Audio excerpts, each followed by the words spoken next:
Hi friends, welcome to Rajahmundry home recipes.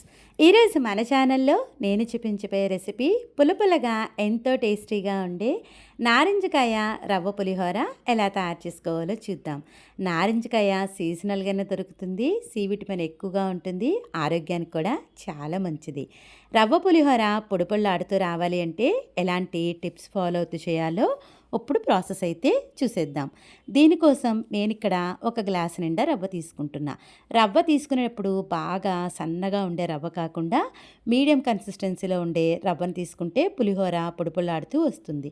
ఏ గ్లాస్తో రవ్వ తీసుకుంటారో అదే గ్లాస్ తోటి పావు గ్లాస్ కన్నా కొంచెం తక్కువ శనగపప్పును వేసుకోండి. రవ్వ ఉడికించేటప్పుడే శనగపప్పు వేయడం వల్ల పులిహోర కమ్మదనంగా ఉంటుంది. రవ్వని శనగపప్పుని శుభ్రంగా నీట్గా కడిగేయండి. కడిగిన తర్వాత ఒక గ్లాస్ రవ్వకి 2 గ్లాసుల దాకా నీళ్ళు వేసుకుంటే సరిపోతుంది. రవ్వ ఉడికించేటప్పుడే పసుపు వేశారంటే కనుక పసుపు అంతా కూడా రవ్వకి ఈవెన్గా బాగా పడుతుంది. పసుపుని ఈ విధంగా బాగా మిక్స్ చేసేసేయండి. అలానే ఉడికించేటప్పుడు రుచికి సరిపడా ఉప్పును కూడా వేసేసుకోండి. అప్పుడు ఉప్పు చక్కగా బాగా పడుతుంది. రవ్వ మనకి ముద్ద అవ్వకుండా పొడిపొళ్ళాడుతూ రావడానికి 2 స్పూన్ల దాకా ఆయిల్ వేసుకున్నారు అంటే రవ్వ ముద్ద అవ్వకుండా చక్కగా పొడిపొళ్ళాడుతూ వస్తుంది. ఇలా వేసుకున్నాక ఒకసారి బాగా మిక్స్ చేసేసి కుక్కర్ పైన మూత పెట్టి విజిల్ పెట్టి మీడియం ఫ్లేమ్ మీద 2 విజిల్స్ మాత్రమే రానివ్వండి. మరి ఎక్కువ విజిల్స్ వచ్చేస్తే కనుక రవ్వ ముద్ద అయిపోతుంది, గుర్తుపెట్టుకోండి. 2 విజిల్స్ మాత్రమే రానివ్వాలి. ఇలా ఒక 2 విజిల్స్ వచ్చిన తర్వాత స్టవ్ ఆఫ్ చేసేసుకోండి.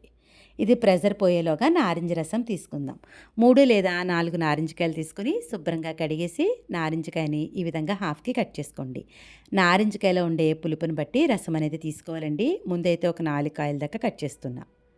ఇలా బత్తాయి జ్యూస్ తీసే దాంతో కానీ లేదు అనుకుంటే ఇలా మిషన్తో కానీ తీసుకోండి. నేనైతే ఇక్కడ మిక్సీ జార్లోనే తీసేస్తున్నా. ఇలా నారింజ రసం వచ్చిన తర్వాత ఈ నారింజ రసాన్ని ఒకసారి ఫిల్టర్ చేసేసుకోవాలి. దీనిపైన మనకి పల్పు ఉండిపోతుంది కాబట్టి పల్పు లేకుండా ఈ విధంగా ప్లెయిన్ జ్యూస్ని ఫిల్టర్ చేసేసుకోవాలి. నారింజ రసం రెడీ అయిపోయింది కదా, కుక్కర్ కూడా ప్రెజర్ పోయి ఉంటుంది. మూత తీసి చూద్దాము. రవ్వ ఇలా ఉడికిన తర్వాత ఒక పళ్ళెంలోకి తీసుకుని రవ్వని కాస్త చల్లారనివ్వండి. ఇలా పళ్ళెంలో తీయడం వల్ల ముద్ద అవ్వకుండా పొడిపొళ్ళాడుతూ వస్తుంది.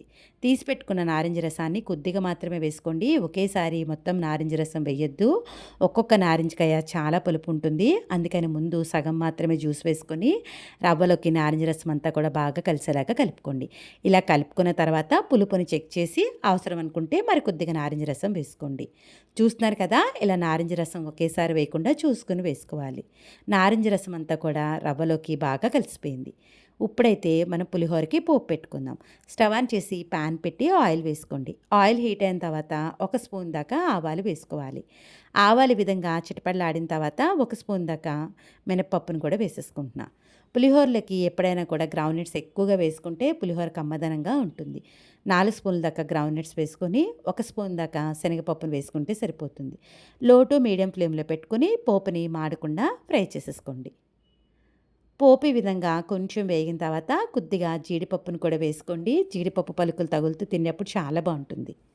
లో టు మీడియం ఫ్లేమ్లో పెట్టుకుని ఫ్రై చేసుకోండి. 7 లేదా 8 పచ్చిమిర్చి, ఒక 2 ఎండుమిర్చి వేసుకోండి. మీ స్పైసీనెస్ని బట్టి పచ్చిమిర్చి ఎండుమిర్చి అనేది వేసుకోండి. లో టు మీడియం ఫ్లేమ్లో పెట్టుకుని కలుపుతా ఫ్రై చేయండి. పోపు పచ్చిమిర్చి ఎండుమిర్చి చక్కగా వేయిపోయింది కదా, క్లీన్ చేసి పెట్టుకున్న కరివేపాకును కూడా వేసుకొని మరొక సెకండ్ పాటు కలుపుతా ఫ్రై చేస్తే సరిపోతుంది. చూస్తున్నారు కదా, పోపు వేగిపోయింది కదా, స్టవ్ ఆఫ్ చేసేస్తున్నా. ముందుగా కలిపెట్టుకున్న రవ్వలోకి ఈ పోపు అంతా కూడా వేసేసుకోవాలి.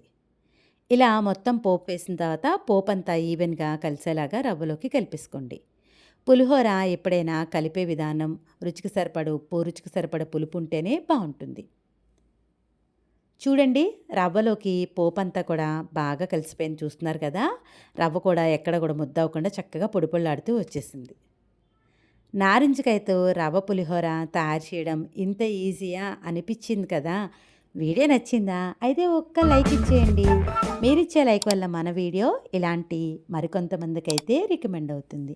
ఇంకెందుకు ఆలస్యం, మీరు కూడా నేను చూపించినట్టుగా ఈ నారింజకాయ రవ్వ పులిహోరని ట్రై చేసిన తర్వాత ఎలా వచ్చిందనేది మీ అమూల్యమైన ఫీడ్బ్యాక్ని నా కామెంట్ సెక్షన్లో తెలియజేయండి.